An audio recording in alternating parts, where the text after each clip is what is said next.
সবকিছু ডান দিক থেকে করার শিক্ষা দেওয়া। সহিহ বুখারীর 168 নম্বর হাদিস, এই হাদিসের মধ্যে আছে কানা রাসূলুল্লাহ সাল্লাল্লাহু আলাইহি ওয়াসাল্লাম ইউজিবুহু তায়াম্মুনু ফিত তানাউলি ওয়াত তারাজ্জুলি ওয়া তুহুরিহি ওয়া ফি শানিহি কুল্লি। নবীজি জুতা পরা, মাথা আশ্রানো, পবিত্রতা অর্জন করা, এমনকি সব কিছু তিনি ডান দিক থেকে করা পছন্দ করতেন।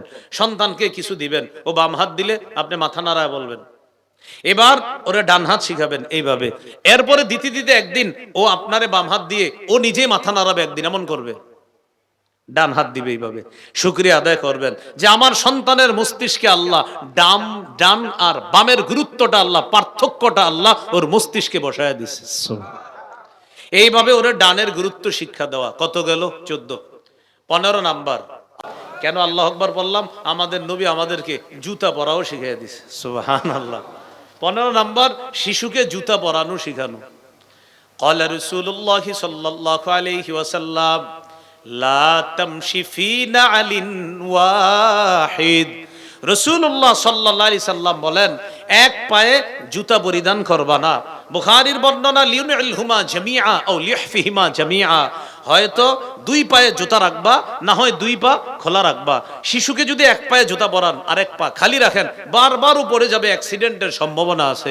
নবী বলেন হয়তো দুই পা খোলা রাখবা, না হয় দুই পায়ে জুতা পরিধান করবা, এক পায়ে জুতা পরিধান করবা না। এই গেল 15। 16 নাম্বার, শিশুকে তাওহীদ শিক্ষা দেওয়া। কি শিক্ষা দেওয়া? আমাদের দেশে এখন শিরিকের রমরমা ব্যবসা। কিসের? শিরিকের।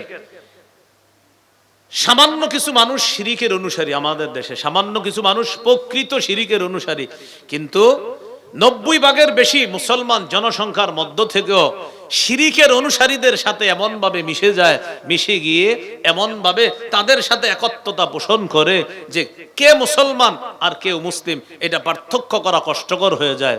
মুসলমান গর্তে গিয়ে যদি ইমান ঠিক রাখতে হয় সেখানে চলে যান, গর্তের মধ্যে ঢুকে ইমান ঠিক রাখেন, তাও ইমানটা বিসর্জন দিয়েন না। মনে রাখবেন, বলেন আমার সাথে সবাই, উদার হওয়া ভালো, তবে উদারতার নামে আদর্শ বিসর্জন দেওয়া ভয়ঙ্কর খারাপ।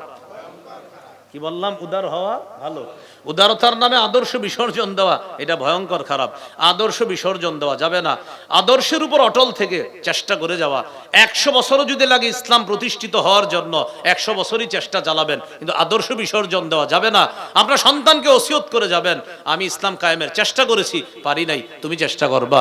তুমি তোমার সন্তানকে ওসিয়ত করবা, তুমি তোমার সন্তানকে ওসিয়ত করবা। এইভাবে যতদিন লাগুক, কিন্তু আদর্শ বিসর্জন দেওয়া যাবে না। কেন? মুসলমানদের দুনিয়াতে হারানোর কিছু নাই। মুসলমান চেষ্টা করবে, দুনিয়াতে আল্লাহ দিলে আলহামদুলিল্লাহ, নাও যদি দেয় সবর করা, কারণ আখিরাতে নিশ্চিত এটার প্রতিদান আল্লাহ দান করবে।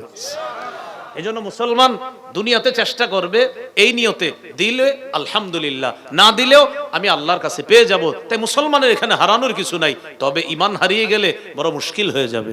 আল্লাহ আমাদেরকে হেফাজত করেন। 16 নম্বর, তাওহীদ শিক্ষা দেওয়া। বলেন আমার সাথে, আল্লাহ এক। আল্লাহ অমুখাপেক্ষী, তিনি সন্তান জন্ম দেন না, জন্ম নেন না, তার সমকক্ষ কেউ নেই। আল্লাহ ছাড়া যাদের উপাসনা করা হয় তারা খেজুরের বিচির উপরের চামড়াটা, এই চামড়ারও মালিক না, ক্ষমতা রাখে না। আবার বলেন, আল্লাহ ছাড়া যাদের উপাসনা করা হয় তারা খেজুরের বিচির উপরের চামড়ারও মালিক না। দলিল 22 পারা 15 নম্বর পৃষ্ঠা, সূরা ফাতির 13-14 নম্বর আয়াত। কত নম্বর আয়াত? সূরা ফাতিরের 13-14 আয়াতে আল্লাহ বলেছেন, জালিকুমুল্লাহ, তিনি আল্লাহ, রব্বুকুম, তোমাদের রব, লাহুল মুলকু, রাজত্ব তার, ওয়াল্লাযীনা তাদউনা মিন দুনিহি, আল্লাহ ছাড়া তোমরা যাদেরকে ডাকো, যাদের ইবাদত করো, মায়ামলিকুনা মিন কিতমির, তারা খেজুরের বিচির উপরের চামড়ারও ক্ষমতা রাখে না। খেজুরের বিচির উপরের চামড়াটা অনেক ভারী, একদম পাতলা।